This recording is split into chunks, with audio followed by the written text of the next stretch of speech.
Hey, hello students, welcome back. So now we are going to continue with the same chapter that is rotational dynamics. तो अभी हम 2 mark 3 mark के questions explore करेंगे, पूरे इसमें बचे हुए सारे क्वेश्चंस एक्सप्लोर करते हैं रोटेशनल डायनामिक्स के। ठीक है बच्चों, तो चलो फिर क्या करना है, आप थोड़ा मस्त क्वेश्चन बैंक लेके बैठो और टेक्स्ट बुक लेके बैठना और एक नोटबुक लेके बैठना, ठीक है। And let us start with the very very very important questions जो क्वेश्चन बैंक में दिए हुए हैं। ठीक है बच्चों, get set.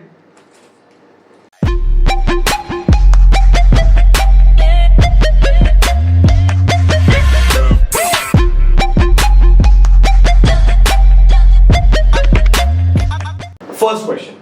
A flywheel is revolving with constant angular velocity. एक flywheel है, constant angular velocity से घूम रहा है। A chip of its rim breaks. Rim मतलब किनारे से उसकी एक पट्टी निकल गई। Okay, flywheel घूम रहे थे, किनारे से एक पट्टी निकल गई। And flies away. वो निकल के चली गई, उड़ गई। What will be the effect in the angular velocity? Angular velocity पे क्या effect होगा? बच्चों सिंपल सा बात है, एक फ्लाईव्हील है, वो घूम रहा है, ठीक है, उसका एंगुलर वेलोसिटी ओमेगा ले लो। अभी रिम से एक चिप क्या हो गई, उड़ गई, तो इनर्शिया कम होगा कि बढ़ेगा? डेफिनेटली कम होगा, क्योंकि वो घूम रहा है तो इनर्शिया कम होगा, ओके, तो गारंटेडली एंगुलर वेलोसिटी बढ़ेगा। This is completely based on law of conservation of angular momentum. So according to the law of conservation of angular momentum, there is no external torque acting on it, बराबर कि नहीं? सिर्फ घूमते क्या हो गया, उसकी बाहर की एक पट्टी, फ्लाईव्हील के बाहर की पट्टी उड़ गई, निकल के उड़ गई, तो उसका इनर्शिया कम हो गया, तो गारंटेडली एंगुलर वेलोसिटी क्या आएगा, ओमेगा बढ़ेगा। ठीक है, see it is very simple. अगर मैं बात कर रहा हूं आई ओमेगा इज कांस्टेंट, ठीक है, मतलब I1 omega 1 is equal to I2 omega 2, ये law of conservation of momentum है, ठीक है, law of conservation of angular momentum. अगर I की वैल्यू कम हो गई, बच्चों, अगर I की वैल्यू, इनवर्स रिलेशन है ना, इसको अगर मैं ऐसे लिखता हूं I is inversely proportional to omega, अगर I कम हो गया क्योंकि बाहर से उसका वो क्लिप उड़ गया, तो I कम हो गया, तो गारंटेडली ओमेगा क्या होगा, बढ़ेगा। तो क्वेश्चन वही पूछा है, what will be the effect on it's angular velocity? its angular velocity will increase। ठीक है बच्चों, so I think first question बहुत सिंपल था। Second question, mark it important, very very good question। The moment of inertia of a uniform circular disk about a tangent in its own plane is 5/4 mr square, where m is mass, r is the radius of the disk. Find the moment of inertia about an axis through its center and perpendicular to the plane। अगर आपको नहीं आता है तो मतलब ये सारी चीजें नहीं आती तो आप मेरा रेफरेंस वीडियोस देखना। मैंने प्राइम शिक्षा वेबसाइट पे तो सारे वीडियोस अपलोड किए, प्लस मैंने इसी चैनल पे भी कुछ वीडियोस अपलोड किए, तो वहां पे आप देख सकते हो, आप लिंक देख सकते हो कि वहां से आप पढ़ सकते हो, मतलब ओके, क्योंकि इसका कॉन्सेप्ट आपको मालूम होना चाहिए, तो फिर मतलब है। देखो डिस्क है, ओके, ऐसा डिस्क है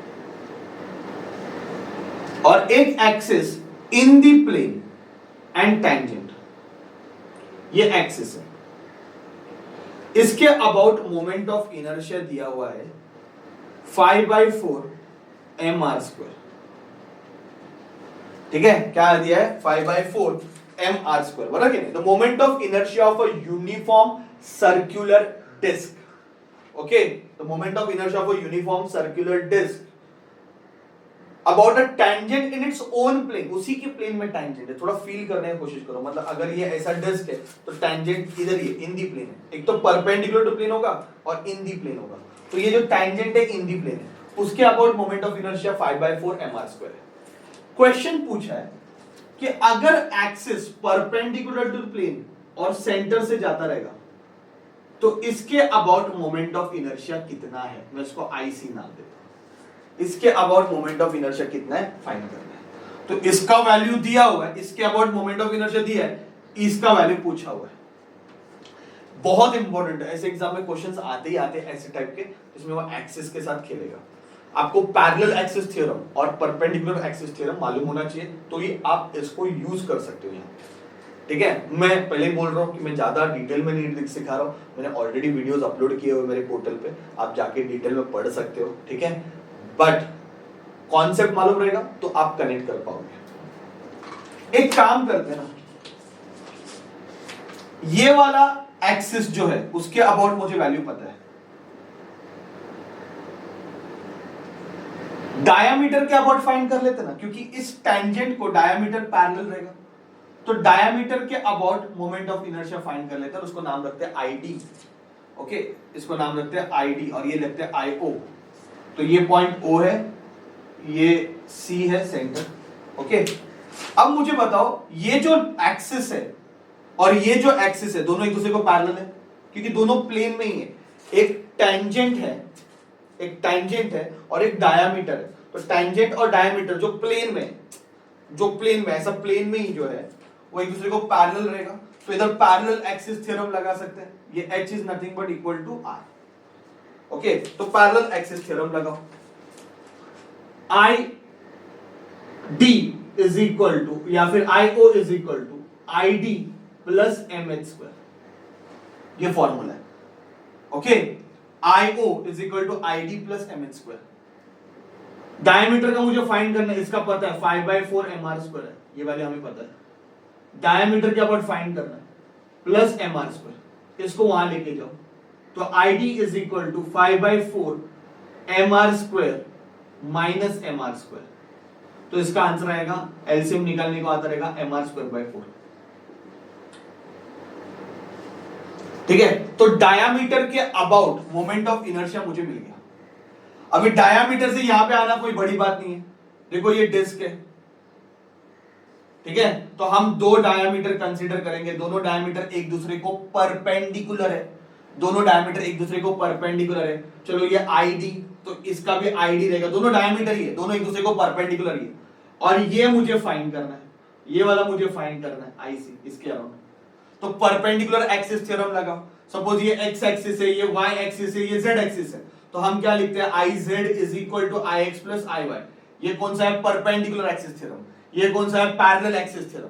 तो ये आई जेड मतलब आई सी जो मुझे फाइंड करना है, जेड एक्सिस पे जो है वो, और एक्स एक्सिस पे डायमीटर है दोनों भी, तो 2ID हो जाएगा। तो IC is equal to 2ID, तो 2 into what is the value of ID हमने मिला है MR स्क्वायर बाय 4, तो इसका फाइनल आंसर कितना आएगा बच्चों, MR स्क्वायर बाय 2। ओके, तो अगर आपको नहीं आ रहा है, ओके, अगर आपको ये कॉन्सेप्ट नहीं, बहुत इंपॉर्टेंट है यार, ये सब बहुत इंपॉर्टेंट है, ये अगर नहीं आया तो ये वीडियोस मैंने अभी डाले हुए हैं, जो लिंक आपको दिख रहा है उस लिंक पे क्लिक करो, नीचे डिस्क्रिप्शन में भी कुछ लिंक्स है जिसमें ये सब आप पढ़ सकते हो, फिर आपको समझ में आएगा। ठीक है, अभी मैं सिर्फ क्वेश्चन बैंक आपको एक्सप्लेन कर रहा हूँ, और ये मैंने डिटेल में वीडियोस में एक्सप्लेन किया हुआ है। ठीक है, तो आप उसको रेफर कर सकते हो। कॉन्सेप्ट रट्टा मत मारो यार, लर्न करो, मतलब थोड़ा सॉल्व करने की कोशिश करो, you will get it. Okay, next the second सम हो गया। Third, derive an expression for maximum, ये तो डेरिवेशन है, आपको पेज नंबर 3 और 4 पे मिल जाएगा टेक्स्ट बुक पे, आप देख सकते हो, हॉरिजॉन्टल कर्व रोड का डेरिवेशन है। ओके, डेरिवेशंस भी करके मैंने सारे मेरे पोर्टल पे डाले हुए हैं, प्लस मैंने कुछ यूट्यूब पे भी अपलोड किए, आप देख सकते हो अगर कुछ डेरिवेशंस में आपको डाउट है तो। Fourth some, the moment of inertia of a body about a given axis is 1.2 kg meter square and initially body is at rest. Try to understand. Okay, fourth सब चल रहा है, moment of inertia body का कितना दिया है, 1.2 kg meter square। ठीक है, बॉडी का moment of inertia 1.2 kg meter square and initially the body is at rest, मतलब इनिशियली बॉडी रुकी हुई है, तो इनिशियली उसका कोई स्पीड नहीं है body. Okay, initially body is at rest. For what duration, मतलब टाइम पूछ रहा है, for what duration and angular acceleration of 25 radian per second square must be applied. तो कितने टाइम के लिए angular acceleration 25 radian per second square apply करे, so that उस बॉडी की काइनेटिक एनर्जी हो जाएगी 1500 जूल। उस बॉडी की काइनेटिक एनर्जी हो जाएगी 1500 जूल। क्वेश्चन समझ में आ रहा है? बहुत सिंपल क्वेश्चन है, बहुत सिंपल क्वेश्चन है।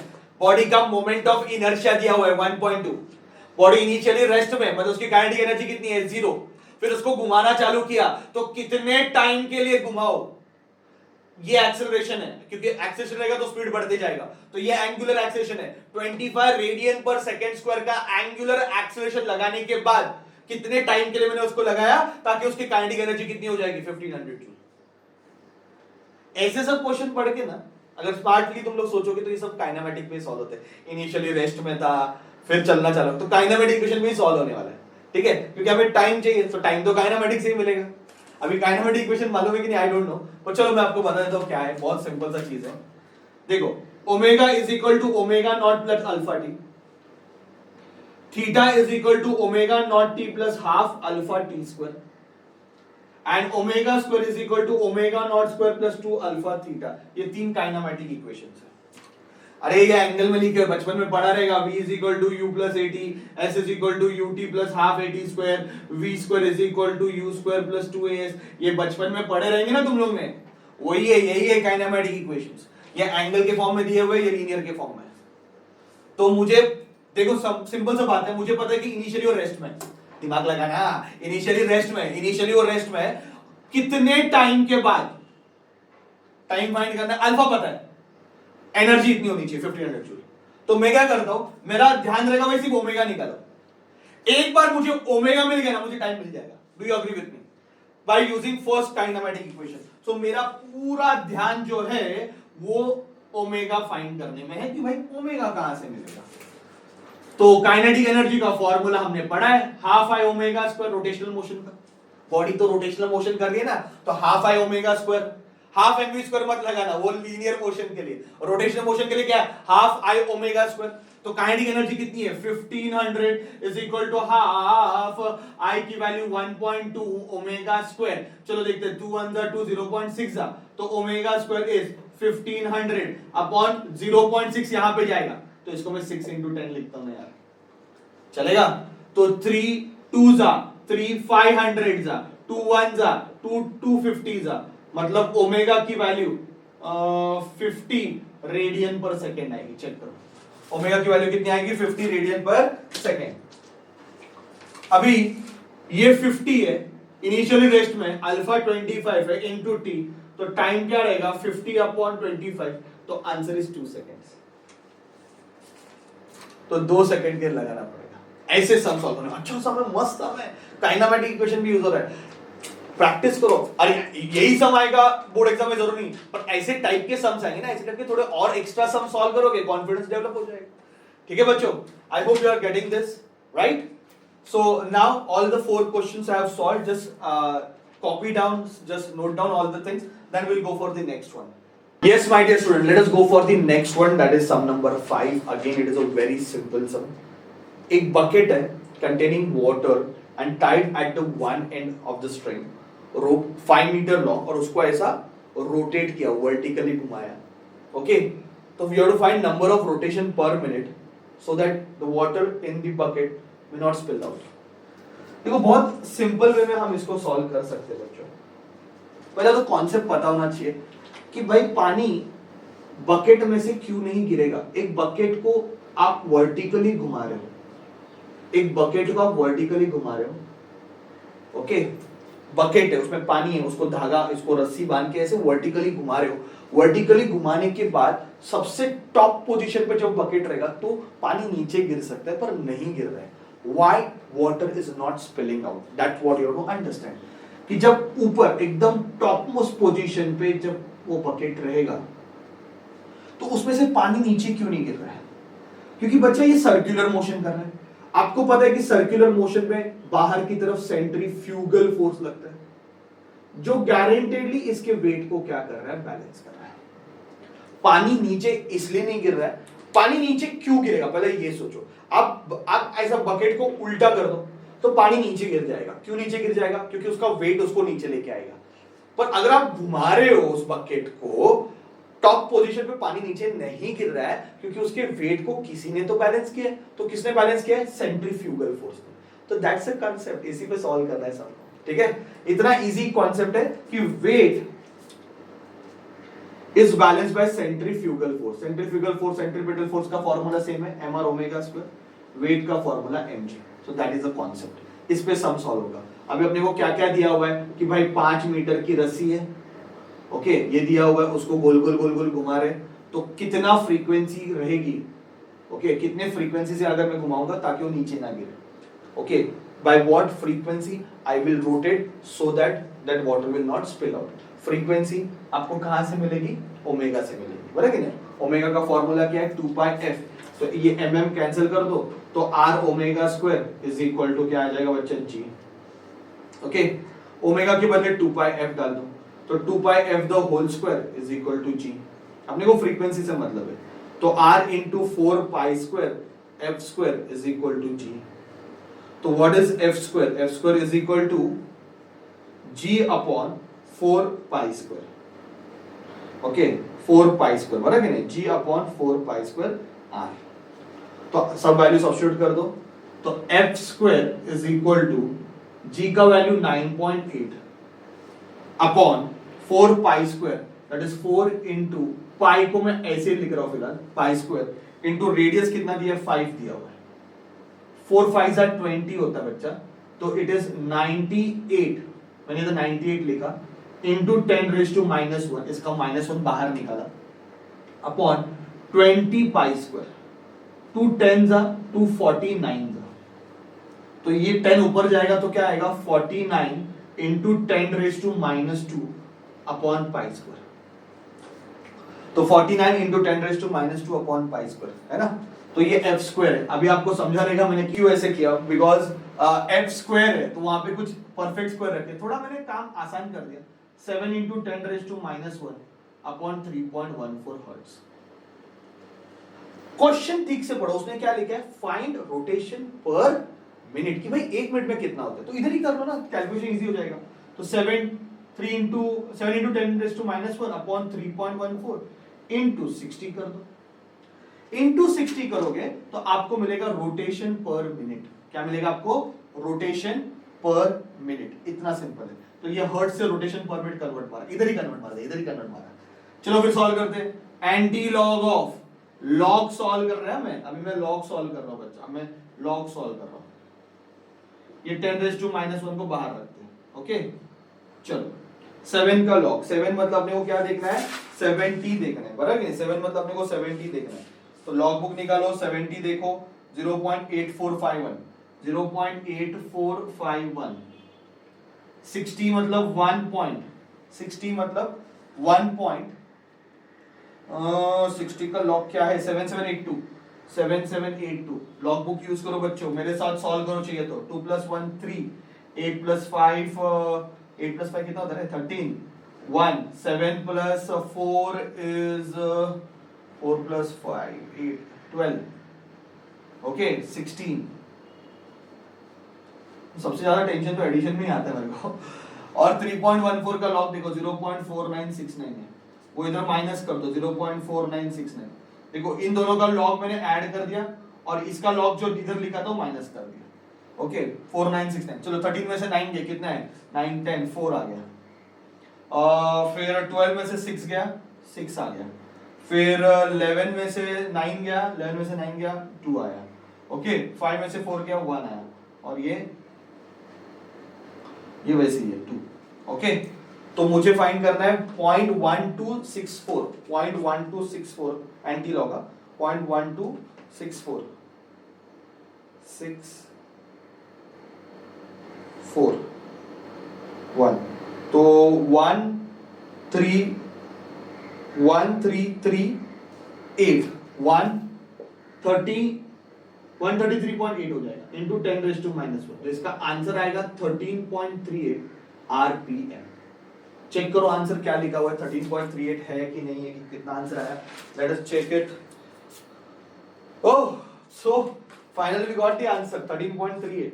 तो थोड़ा तामझाम है पर करोगे तो तुम लोग का कॉन्फिडेंस बढ़ेगा। अभी मैंने आपको सॉल्व करके बताया कैसे सॉल्व करना है, ऐसे ही बोर्ड एग्जाम में सॉल्व करके आना, ठीक है बच्चों। चलो let us go for the next sum without delaying. 6.1 A body weighing 0.5 kg tied to the string and projected with a velocity of 10 meter per second. The body start going in vertical circle. If the radius is 0.8, find the tension in the string when body is at the top of the circle. तो थोड़ा इस point को भी समझ लेते हैं. Question आप अच्छे से पढ़ो. This is question bank 6 question. एक बॉडी को धागे से लटका है, स्ट्रिंग से लटका है. एक बॉडी को धागे से, स्ट्रिंग से लटका है. ओके और उसको वेलोसिटी दिया हुआ है 10 मीटर पर सेकेंड का. तो मैं एक काम करता हूं, इसको पॉइंट ए मानता हूं, ये टॉप मोस्ट पॉइंट को पॉइंट बी मानता हूं. चलेगा ना? बॉटम वाले पॉइंट को पॉइंट ए मानता हूं, टॉप वाले पॉइंट को पॉइंट बी मानता हूं. एज वेलोसिटी इज गिवन, मतलब वो बॉटम में था, फिर उसको वेलोसिटी दिया. तो वेलोसिटी एट पॉइंट ए मुझे दिया हुआ है बच्चों 10 मीटर पर सेकेंड. उसका मास 0.5 kg है. ओके वर्टिकल सर्कल में घुमाया, रेडियस दिया हुआ है 0.8 metre. I want to find top position पे टेंशन कितना. Do I to find tension at point B. B point पे मुझे कितना टेंशन है ये फाइंड करना है. So it's a very simple thing. सिर्फ आपको ये समझना है कि एक स्ट्रिंग लिया, उसको बॉब, उसको मैंने एक बॉब बांधा. इधर की वेलोसिटी अपने को दी है 10 मीटर पर सेकेंड. ओके इनिशियल वेलोसिटी यहां की दी हुई है. ओके बॉब का मास पता है, रेडियस पता है, उसको घुमाया. टॉप पोजीशन पे जाएगा तो कितना टेंशन रहेगा वो मुझे फाइंड करना है. टॉप पोजीशन पे कंडीशन क्या होता है आपको पता है बच्चों? What will happen at top most position? Top position पे वेट नीचे की तरफ है, टेंशन भी नीचे की तरफ है, और दोनों मिलके क्या प्रोवाइड कर रहे हैं? Centripetal force. So top position पे टेंशन एंड वेट दोनों मिलके सेंट्रीपिटल फोर्स प्रोवाइड कर रहे हैं. That is velocity at point B. Top position पे ये सिचुएशन है कि टेंशन और वेट दोनों मिलके सेंट्रीपिटल फोर्स प्रोवाइड कर रहे हैं. तो टेंशन एट पॉइंट बी अगर मुझे फाइंड करना है तो mvb² upon r minus mg. अब मुझे बताओ आपका फोकस किसके ऊपर होना चाहिए? क्या फाइंड करना है पहले वो डिसाइड करो. मुझे फाइंड करना है बी पॉइंट पे व्हाट इज द टेंशन. तो मेरा एक फॉर्मूला रेडी हो गया भाई कि बी पॉइंट पे टेंशन कितना है? mvb² upon r minus mg. तो मुझे सारे चीजें पता है vb को छोड़ के. तो मेरा पूरा फोकस रहेगा कि भाई इस पॉइंट पे वेलोसिटी कितनी है. हमें ये पता है कि यहां की वेलोसिटी 10 मीटर पर सेकंड है, पर यहां की वेलोसिटी कितनी है ये मेरा क्वेश्चन मार्क लगा पड़ा है. तो moment I get velocity at point B, my sum will be solved. है कि नहीं? तो बी पॉइंट पे वेलोसिटी कैसे निकालेंगे? तो आप लोगों ने अगर वर्टिकल मोशन किया रहेगा, हर चीज एक कॉन्सेप्ट लगा के आप निकाल सकते हो. That is law of conservation of energy. Energy का लॉ लगा दो यार. यहां की एनर्जी और यहां की एनर्जी सेम ही रहेगी ना. इधर की एनर्जी और इधर की एनर्जी में कुछ फर्क आने वाला है क्या? नहीं. वर्टिकल मोशन में energy is conserved. So energy at point B is equal to energy at point A. B पे एनर्जी और ए पे एनर्जी क्या है? सेम है. बी पे एनर्जी कितनी है? हाफ एम वीबी² है ना, kinetic energy, plus potential energy mgh. ए पॉइंट पे सिर्फ kinetic energy half M va², क्योंकि ये बॉटम है, इधर कोई हाइट नहीं है, ये मेरा रेफरेंस ग्राउंड है, इधर कोई हाइट नहीं, तो उधर कोई पोटेंशियल एनर्जी नहीं है. तो this is law of conservation of energy. P point पे एनर्जी कौन सी है? Kinetic plus potential, kinetic plus potential. A point पे क्या है? सिर्फ काइनेटिक है. अब बच्चा ये m काट दो, तो vb² is equal to va² minus 2g height h. 2 से मल्टीप्लाई कर दे तो vb², इधर 2gh हो जाएगा, उधर चला जाएगा तो माइनस va². हाइट कितना? What is height? Height is nothing but diameter 2 times radius. Radius दिया हुआ है. तो va², व्हाट इज va²? 10 का स्क्वायर माइनस 2 इंटू जी का वैल्यू 9.8 इंटू h. हाइट कितना दिया है? हाइट दिया हुआ है 2 times of r, that is 1.6. ठीक है, तो ये अपने को दिया हुआ है. अभी इसको सॉल्व करके देखो क्या आंसर आ रहा है. 2 इंटू 9.8 इंटू 1.6 करना, इसका आंसर देखो कितना आ रहा है. इसका जो आंसर आएगा वो vb² में आएगा. ओके vb², वैसे ही रखना, उसको चेंज मत करना vb, क्योंकि अपने को vb² ही चाहिए. तो मास कितना दिया हुआ है? What is value of mass? 0.5 into ये जो vb² की वैल्यू यहां पे सब्स्टिट्यूट कर दो, अपॉन आर, आर की वैल्यू कितनी है 0.8 माइनस 0.5 इंटू 9.8 करके देखो बच्चों आंसर आएगा, बट आंसर मुझे जो लग रहा है वो 38 आना चाहिए। 38, इट इज नॉट 3.8, यहाँ पे दिया हुआ है 3.8 में 38 आएगा, 38 न्यूटन, ये आंसर आपको आना चाहिए। तो मुझे लगता है वो एक प्रिंटिंग मिस्टेक है, it is not 3.8, it is 38। तो इसको अभी आप सॉल्व करके देखो आंसर्स कितने आ रहे हैं, फाइनल आंसर 38 न्यूटन आपको मिलना चाहिए। ठीक है, तो ये सारे हमने 2 मार्क के क्वेश्चंस कवर अप कर दिए। ठीक है, now will go for 3 mark question. इसमें डेरिवेशंस, न्यूमेरिकल्स बहुत सारे क्वेश्चन बैंक में दिए हुए हैं, और इसमें सबसे इंपॉर्टेंट पार्ट क्या पता है, सबसे इंपॉर्टेंट पार्ट 3 सेम टाइप के डेरिवेशन तीनों भी डाल के रखे हैं। ब्राइट चांसेस है आप इसमें से क्वेश्चन एक्सपेक्ट कर सकते हो। एक है kinetic energy of rotating body, torque of rotating body and angular momentum of rotating body. ये 3 derivations as it is similar है, थोड़ा सा चेंजेस करना है। मैं फिर से बता रहा हूं, kinetic energy of rotating body, torque acting on a rotating body and angular momentum. So that is question number 1, derive an expression for kinetic energy of rotating body. आपको टेक्स्ट बुक में पेज नंबर 13 पे मिलेगा। फिर obtain expression for torque acting on a rotating body, वो आपको मिलेगा page number 17 पे text book पे। और 4th क्वेश्चन देखो, angular momentum of rotating body, okay, वो आपको भी मिलेगा क्वेश्चन पेज नंबर 17 पे। तो टेक्स्ट बुक पे इसके डेरिवेशन से बहुत इजी डेरिवेशन है। अगर नहीं आता आपको डेरिवेशन तो मैंने मेरे पोर्टल पे डाल के रखा है, एज इट इज मैंने आपको बताया कि डेरिवेशन सारे मैंने एक्सप्लेन कर दे, तो आप वहां से चेक कर सकते हो। फिर तीसरा क्वेश्चन जो है वो भी काफी इंपॉर्टेंट है, that the difference between the top most and the मतलब bottom most and the top most position in vertical motion. जो बॉडी वर्टिकल मोशन करता है उसके बॉटम और टॉप मोस्ट पोजीशन पे डिफरेंस इज 6 mg। ये प्रूव करना है, ये डिराइव करना है वर्टिकल मोशन का। तो ये चारों डेरिवेशन बच्चों बहुत इंपॉर्टेंट है, लिख के लर्न करना। मुझे ऐसे लग रहा है एक क्वेश्चन इसमें से आप एक्सपेक्ट कर सकते हो, बहुत बहुत इंपॉर्टेंट है। Okay, derivation number 1, 2, 3 and 4। Okay, and now let us go for the numerical. ये न्यूमेरिकल का भी खास बात है, ये भी काफी इंपॉर्टेंट है, रेलवे ट्रैक वाला न्यूमेरिकल है। Okay, that is the numerical number 5। तो अभी हम वो सॉल्व करेंगे 5th न्यूमेरिकल। ओके, बाकी थ्योरी जो है आपको टेक्स्ट बुक के में मिल जाएगी, प्लस मेरे जो वीडियोस है आप वो देख लो, आपका डाउट्स क्लियर हो जाएगा। ठीक है, so now a railway track goes around a curve having a radius of curvature 1 kilometre. Railway track का रेडियस ऑफ कर्वेचर दिया है 1 kilometre. 1 kilometre is no doubt 1000 metre. The distance between the rail is 1 metre. 2 rails, railway track में कैसा होता है, 2 ऐसे railway, 2 पटरी रहती है ना, पटरी मतलब एक यहाँ पे एक आयरन का बार रहेगा, एक यहाँ पे रहता है। तो वो रेलवे ट्रैक का जो लेंथ है वो लेंथ 1 मीटर दिया हुआ है। क्या दिया हुआ है, लेंथ 1 मीटर। थोड़ा कंफ्यूज करने के लिए क्वेश्चन ऐसे भी बोल सकते हैं कि अ मीटर गॉज अ ट्रेन, ये देंगे नहीं, वो लोग बोलेंगे एक मीटर गॉज ट्रेन है। मीटर गॉज ट्रेन वो होती है जिनमें जो रेलवे ट्रैक की लेंथ होती है वो 1 मीटर होती है। ओके, याद रखो, मतलब आपको ऐसे सामने से देंगे नहीं, बोलेंगे मीटर गॉज ट्रेन है, तो मीटर गॉज मतलब ये हिडन डेटा हो गया, छुपा हुआ डेटा हुआ कि लेंथ 1 मीटर है। Find the elevation of outer rail over inner rail so that there is no side pressure against the rail when train undergoes a curve। अभी क्या होता है, यहां पे बैंकिंग का कॉन्सेप्ट आ गया। ट्रेन को टर्न मारना है, ट्रेन का रेडियस ऑफ कर्वेचर बहुत बड़ा रहता है। देखो यहाँ पे 1 किलोमीटर दैट इज 1000 मीटर। तो ट्रेन ऐसे टर्न मार रही है। ओके, तो हमने क्या किया, थोड़ा सा उसको एलिवेट किया। ओके, थोड़ा सा बैंक कर दिया थीटा एंगल से।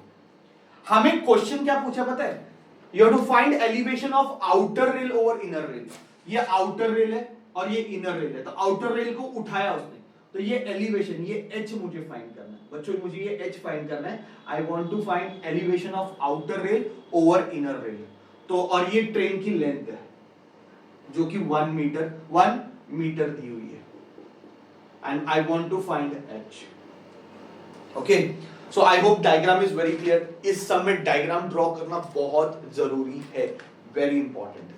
ठीक है, फिर से एक बार बोल रहा हूं, एक रेलवे ट्रैक है, 1 किलोमीटर का उसका रेडियस ऑफ कर्वेचर है, ट्रेन उसके ऊपर से चलने वाली है, तो थोड़ा एलिवेट किया, तो क्योंकि टर्निंग पे हम रोड को, रेलवे ट्रैक को बैंक करते हैं, तो हमें फाइंड करना है कितना एलिवेट किया outer rail over inner rail, तो ये एलिवेशन फाइंड करना है, ये एच हमें फाइंड करना है, ठीक है बच्चा। सिंपल सा बात है, length of the railway track दिया हुआ है, किसी तरह अगर आपको थीटा मिल गया तो आप फॉर्मूला लगा सकते हो, सी क्या you can use the formula sin theta is equal to h by l opposite upon hypotenuse, तो h इज इक्वल टू क्या आएगा l sin theta. Do you agree with me? sin theta का formula h by l है, तो h is equal to क्या हो जाएगा l sin theta. l आपको पता है, किसी तरह आपको थीटा निकालना है, सिर्फ थीटा निकालना है, ये थीटा फाइंड करना है। और मैंने जब भी बोला था बैंकिंग वाला क्वेश्चन आएगा तो आप बिंदास एक फॉर्मूला यूज कर सकते हो, tan theta is equal to v square upon rg, बराबर है? तो tan theta is equal to v square upon rg, तो v का स्क्वायर, v कितना स्पीड से वो गाड़ी जा रही है उसने दिया है, yes 36 kilometre per hour. Okay, the train is moving with 36 kilometre per hour, तो 36 into 5/18 करना पड़ेगा बच्चों, 18 1 जा 18 2 जा, आंसर इज 10 मीटर पर सेकेंड। तो ये v स्क्वायर का आंसर कितना है 10, तो होल स्क्वायर अपॉन r 1000 है, और g को भी आप 10 लेके चलो, 9.8 नहीं ले रहा हूं मैं, 10 ले रहा हूं। ओके, तो इसका आंसर आएगा tan थीटा का 100 अपॉन 1000 इंटू 10, तो ये जो सब कैंसिल हो गया, तो tan थीटा का आंसर है 0.0, tan थीटा का आंसर है 0.01।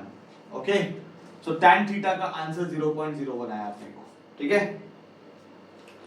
This is the answer for tan theta. आप इसको अगर प्रॉपरली सॉल्व करोगे g को 9.8 लेके, तो मुझे लग रहा है और परफेक्ट आंसर आपको आएगा। ओके, तो एक काम कर देते हैं, g को 9.8 लेके सॉल्व कर लेते हैं। ओके, सो ये 9.8 है, सो ये 100 अपॉन 1000 इंटू 9.8, ये दो जीरोस कट गए। ओके, 9.8 का मैं रेसिप्रोकल देख लेता हूं कितना है। What is the reciprocal of 9.8? आप लॉग टेबल से फाइंड कर सकते हो 9.8 का रेसिप्रोकल 0.1020 अपॉन 10, तो आंसर आएगा 0.0102। Okay, and that is in degree, tan theta का आंसर। अच्छा, ये 9.8 रेसिप्रोकल टेबल बोर्ड एग्जाम में नहीं देते, तो आप उसको लॉग टेबल से भी सॉल्व कर सकते हो। ओके, तो ये tan थीटा का आंसर आया, इतना छोटा। अभी एंगल फाइंड करते मत जाओ, डायरेक्ट बोलो एज थीटा।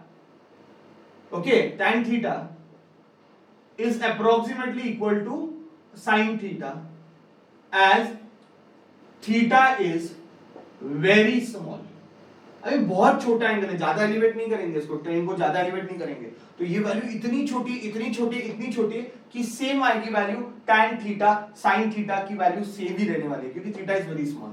तो देयरफॉर sin थीटा का आंसर भी 0.0102 आएगा। एक बार आपको आंसर मिल गया, लेंथ 1 मीटर है इनटू sin थीटा का आंसर 0.0102, तो इसका 0.0102 centimetre, sorry metre is your answer. आप इसको 100 से मल्टीप्लाई कर दो तो आंसर आएगा h का 1.02 सेंटीमीटर।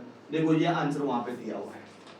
तो हमने क्या किया, tan थीटा से थीटा फाइंड किया, पर थीटा फाइंड करने के पीछे में नहीं लगा, क्योंकि tan थीटा की वैल्यू बहुत छोटी है, और जब थीटा छोटा रहता है तो tan थीटा और sin थीटा का वैल्यू सेम ही रहता है, तो जो tan थीटा का वैल्यू आए वही sin थीटा का वैल्यू रहेगा। तो मैं वो थीटा फाइंड करने के चक्कर में नहीं पड़ा, सच्ची बोलेंगे तो। ओके, एक बार आपको sin थीटा मिल गया, L sin थीटा फॉर्मूला है 1 into 0.0102, you'll get the answer। ठीक है, तो आंसर वही है 1.02 सेंटीमीटर। ठीक है, so now more two sums are left, let us start solving it। okay, sum number 6 and sum number 7। पहले इसको अच्छे से देख लो, ये काफी इंपॉर्टेंट सम है, रेलवे ट्रैक वाला स्पेशल सम है। ठीक है, ये होने के बाद अपन 6 और 7 करते हैं। नेक्स्ट क्वेश्चन है, a flywheel of mass 8 kg, flywheel का मास कितना दिया है 8 kg and radius 10 cm। Flywheel मतलब डिस्क है। ओके, उसका फ्लाईव्हील मतलब डिस्क होता है, उसका मास दिया है 8 kg और रेडियस दिया है 10 centimetre. Okay, rotating with the angular speed of 5 radian per second, constant angular speed से 5 रेडियन पर सेकेंड के स्पीड से घूम रही है। Is subjected to an accelerating torque of 0.01 newton. तो इसके ऊपर टॉर्क लगा है 0.01 न्यूटन मीटर का for 10 second. Find the change in angular momentum and change in kinetic energy okay of a body. ये क्वेश्चन पूछा हुआ तो बहुत इजी क्वेश्चन है, थोड़ा आप इसको समझ लेंगे तो कुछ टेंशन नहीं आएगा। एक फ्लाईव्हील है जिसका मास दिया है 8 kg और रेडियस दिया है 10 सेंटीमीटर। पहले तो इसको कन्वर्ट कर देते हैं 0.1 मीटर ओके, डिवाइड बाय 100 करो 0.1 मीटर मिलेगा। 70 मीटर को मीटर में कन्वर्ट कर दिया। m पता है, r पता है, इससे हम I निकाल सकते हैं, मोमेंट ऑफ इनर्शिया निकाल सकते हैं। सबसे पहली बात तो मोमेंट ऑफ इनर्शिया यहां से मिल जाएगा डिस्क का ओके, क्योंकि एक्सिस कहां से पास हो रही है, सेंटर से। वो घूम रहा है 5 रेडियन पर सेकंड, फ्लाईव्हील जो घूम रहा है 5 रेडियन पर सेकंड पे घूम रहा है। फिर उसके ऊपर टॉर्क लगा 0.01 न्यूटन मीटर का 10 सेकंड के लिए। तो फिर मोमेंटम कितना से चेंज हुआ और काइनेटिक एनर्जी चेंज कितने से हुई, वो अपने को फाइंड करना है। तो सिंपल ये है कि 5 रेडियन पर सेकंड से घूम रहा था, उसकी जो स्पीड थी, उसका जो ओमेगा था वो 5 रेडियन पर सेकंड है। फील करो 5 रेडियन पर सेकंड से घूम रहा है, टॉर्क लगा 10 सेकंड के लिए। तो 10 सेकंड के बाद ओमेगा की वैल्यू कितनी है वो चेक कर लेते हैं, फिर इसे ये दोनों भी आराम से कैलकुलेट हो जाएंगे। देखो बच्चों, अगर मुझे मोमेंटम का फॉर्मूला देखना है, change in momentum, change in momentum क्या आएगा, final momentum minus initial momentum. Change in momentum, angular momentum, change का मतलब क्या, फाइनल माइनस इनिशियल। तो I omega 2 minus I omega 1, तो चाहिए तो इसको ओमेगा 1 नाम दे दो, इनिशियल ओमेगा। तो I omega 2 minus I omega 1, I थोड़ी चेंज होगा। तो समझ में आ रहा है, ओमेगा 2, मुझे जब तक ओमेगा नहीं मिलता ना कि 10 सेकंड का उसकी स्पीड कितनी हो गई, तब तक कुछ नहीं होने वाला है ओके।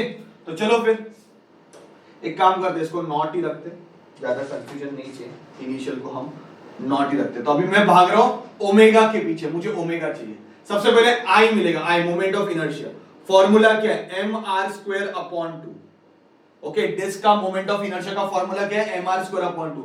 मास कितना दिया है 8, ये कितना हो गया 0.01 है ना, r का स्क्वायर, इसका स्क्वायर करोगे 0.01 अपॉन 2, 2 1 जा 2 4 जा, तो इसका आंसर आएगा 0.04 kg मीटर स्क्वायर।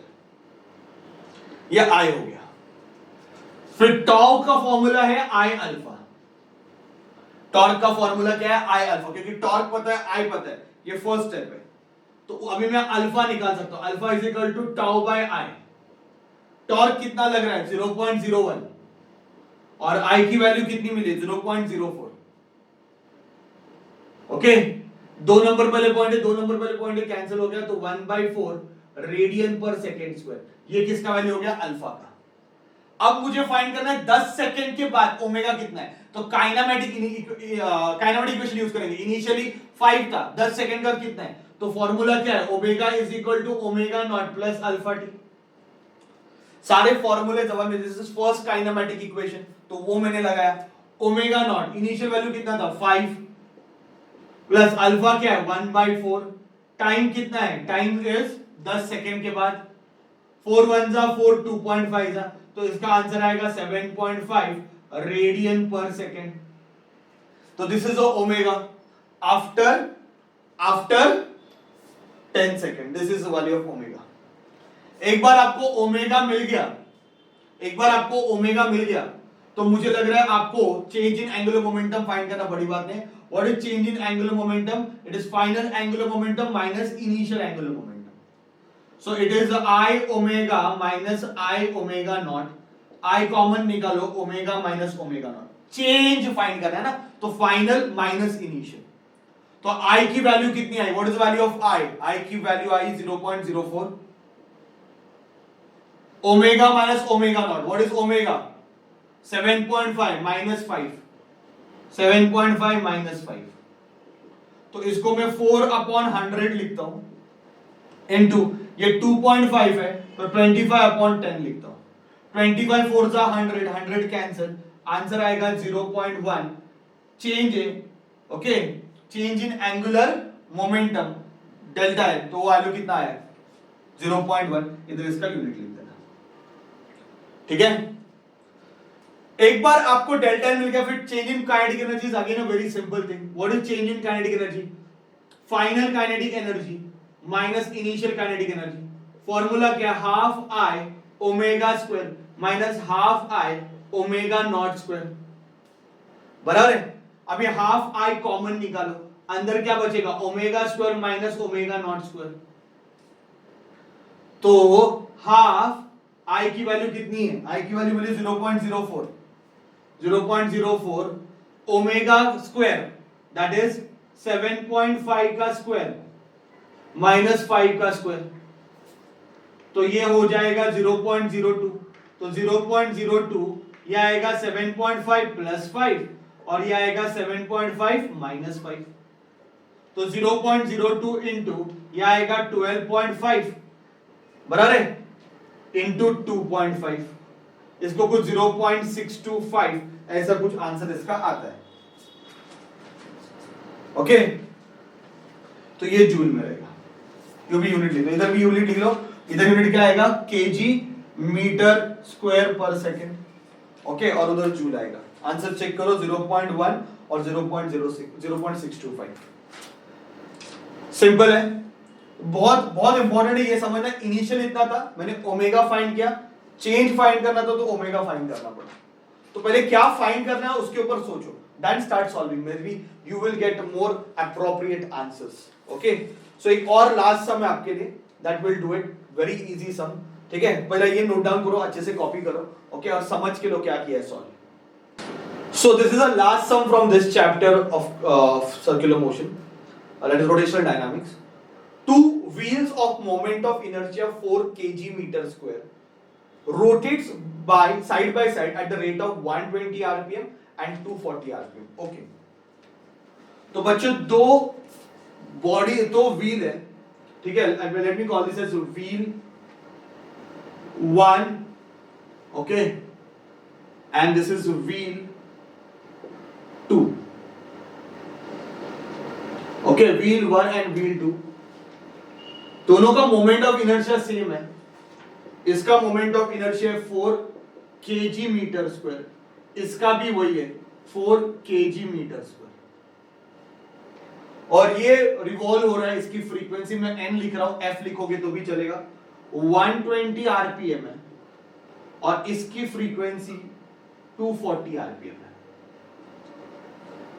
तो दोनों व्हील घूम रहा है, दोनों अपोजिट डायरेक्शन में घूम रहे हैं, दोनों का एंगुलर मोमेंटम का डायरेक्शन अपोजिट है। ये सपोज क्लॉकवाइज घूम रहा है तो ये एंटी क्लॉकवाइज घूम रहा है, ऐसे सोचो। तो दो व्हील है, दोनों अपोजिट डायरेक्शन में घूम रहे हैं। पहला वाला व्हील 120 आरपीएम से क्लॉकवाइज घूम रहा है और दूसरा वाला व्हील 240 आरपीएम से एंटी क्लॉकवाइज घूम रहा है, ऐसे सोच लेते हैं। फिर दोनों को उसने क्या कर दिया? कपल कर दिया।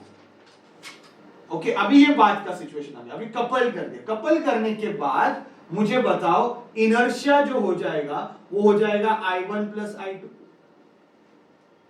इनर्शिया कितना हो जाएगा? I1 प्लस I2, दोनों ज्वाइंट हो गए ना, कपल हो गए, दोनों ज्वाइंट हो गए, इनर्शिया बढ़ गया I1 प्लस I2, तो 4 प्लस 4 आंसर कितना आएगा? 8 kg मीटर स्क्वायर।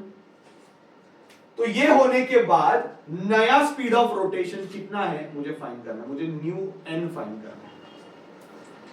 अलग अलग थे तो पता था, नया फाइंड करना है। Law of conservation of angular momentum, okay, तो according to law of conservation of angular momentum, initial momentum is equal to final momentum. Initial momentum दोनों का इंडिविजुअल है, तो I2 ओमेगा 2, मैं ये पहले लिख रहा हूं क्योंकि ये वैल्यू बड़ी है, minus I1 omega 1 minus this. क्यों माइनस लिखा? Because they are moving in opposite direction. तो इनिशियल स्टार्टिंग में दोनों अलग अलग है, तो इसका एंगुलर मोमेंटम I2 ओमेगा 2, इसका angular momentum I1 omega 1। Minus क्यों लिखा? Because both are moving in opposite direction, तो माइनस डालना जरूरी है। और कपल करने के बाद दोनों कंबाइन हो गए, I1 plus I2 into omega. तो this is initial angular momentum, this one is final angular momentum. तो इनिशियल एंगुलर मोमेंटम और फाइनल एंगुलर मोमेंटम क्या है? सेम है। तो इसका value 4 into 2 pi n2 minus 4 into 2 pi n1 is equal to 8 into 2 pi n, ये अपने को फाइंड करना है। बच्चे ये 2 पाई सब में निकाल दो इसको, तो 4 into what is value of n2 240, ये तो 4 कॉमन निकालो, तो 240 minus 120 is equal to 8 into n। तो 4 इंटू 240 माइनस 120 कितना होता है 120, और 8 को यहां पे लेके आओ इज इक्वल टू n, 4 1 जा 4 2 जा 2 1 जा 2 60 जा, कपल करने के बाद वो 60 आरपीएम पे दोनों घूमेंगे, तो आंसर इज 60 आरपीएम। ठीक है, so this is what how it is solved. This is again a very very very important question. तो हमने सॉल्व कर दिया law of conservation of angular momentum में, before angular momentum and after angular momentum same है। और उसके बाद आते 4 मार्क वाले क्वेश्चन, बड़े बड़े क्वेश्चन से 4 मार्क वाले, बिलीव मी वो बहुत इंपॉर्टेंट है, सारे क्वेश्चन है। मैं बोल रहा हूँ state and explain theorem of parallel axis, ऐसा दिया हुआ है क्वेश्चन बैंक में, पर आप परपेंडिकुलर एक्सिस वाला भी करके जाना, वो एक्स्ट्रा आप करके जाओ। कोनिकल पेंडुलम का डेरिवेशन है और फिर बैंकिंग ऑफ रोड का डेरिवेशन है। नो डाउट 4 मार्क के लिए ये अच्छे क्वेश्चन है, इसमें से एक आएगा। पर इस चैप्टर में से सबसे इंपॉर्टेंट पार्ट जो है अलग अलग बॉडीज का moment of inertia, radius of gyration ढूंढना, ओके, जो हमने पहले भी देखा है कुछ सम्स, तो वो वाले सम्स भी काफी इंपॉर्टेंट है। This is how I have completed all the numericals from the question bank. I hope it will be helpful for you. Okay, जो मैंने करके दिया है, हाँ थोड़ा स्पीड अप था, थोड़ा फास्ट था, क्योंकि टाइम कम है, तो कम टाइम में ज्यादा काम करना है, तो थोड़ा स्पीड बढ़ाना पड़ेगा। ओके, तो मैंने फटाफट सारे सम्स आपके लिए सॉल्व करके दिए क्वेश्चन बैंक वाले, और थ्योरी क्वेश्चंस के कुछ लिंक भी मैंने दिए हुए जहां से आप डेरिवेशंस देख सकते हो। ओके, तो इसके आगे के जो क्वेश्चंस है parallel axis, perpendicular axis, conical pendulum वाले, वो सारे आपको टेक्स्ट बुक में मिल जाएंगे, अच्छे से लिख के लर्न करना। तो ये था पूरा question bank of rotational dynamics जो हमने एक्सप्लोर कर दिया है, सारे इसके न्यूमेरिकल्स सॉल्व कर दिए। Okay, thank you very much my dear students.